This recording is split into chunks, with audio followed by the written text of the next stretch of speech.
স্বাগতম। আপনারা কেমন আছেন? অবশ্যই ভালো আছেন, আমিও ভালো আছি। তা আমি আজকে রান্না করব মুরগির মাংস আলু দিয়ে কষা। তা আসেন চলেন রান্না করি রান্নাঘরে। এই যে মাংস নিয়েছি, মুরগির মাংস 500 গ্রাম রান্না করব, আলু দিয়ে করব। তো আমি এখন এই মাংসটা পয়লা সব মশলা দিয়ে মাখাই নেব। 1 চামচ রসুন বাটা, 1 চামচ আদা বাটা, 1 চামচ জিরা বাটা,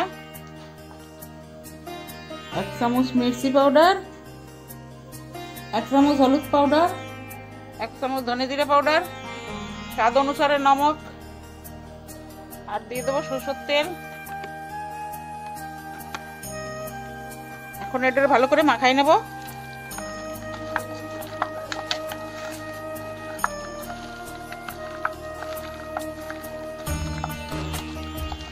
এই যে মাংসটা ভালো করে মাখানো হয়ে গেছে, কড়াইটা গরম হয়ে গেছে, কড়াইতে দিয়ে দেবো তেল।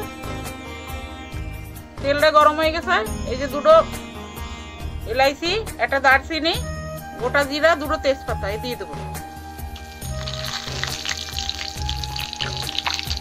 এই যে 2টো পেস্ট কেটে নিয়েছি, পেস্ট দিয়ে দেবো।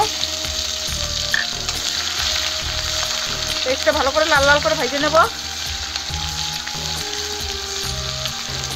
এই যে আমার পেস্টটা ভালো করে লাল লাল করে ভাজা হয়ে গেছে। এখন আমি এই যে মাংসটা মাখায় রাখছি, এই মাংসটা দিয়ে দেবো।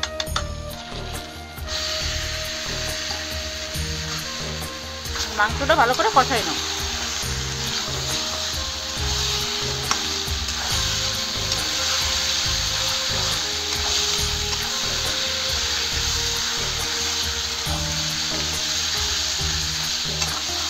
মাংসটা ভালো করে সুন্দর করে কষাই নাও।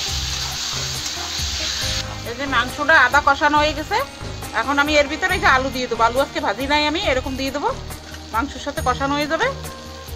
আর দিয়ে দেবো এই যে 2টো টমাটারও এর সাথেই কষানো হয়ে যাবে। আর এই আলু আর টমাটার ভালো করে কষাই নেব।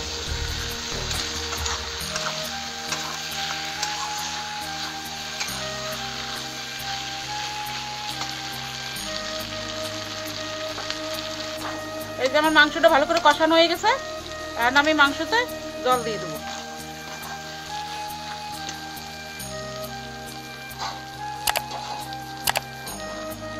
জলটা গরম করে নিছি, এই জলটা দিয়ে দেবো। মাংসটা মাখাইছিলাম সেই বাটিতে আমি গরম জল নিচ্ছি। আর দেবো না, এটুকুই হয়ে যাবে।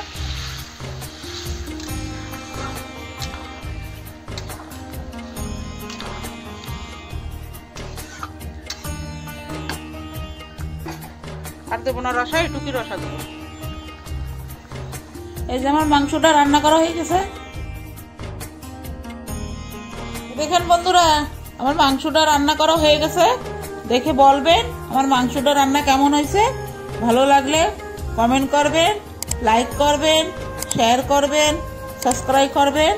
এরকম পাশে থাকবেন, ভালো থাকবেন, সুস্থ থাকবেন। আর আমি ভিডিওটা এখানে সমাপ্ত করছি।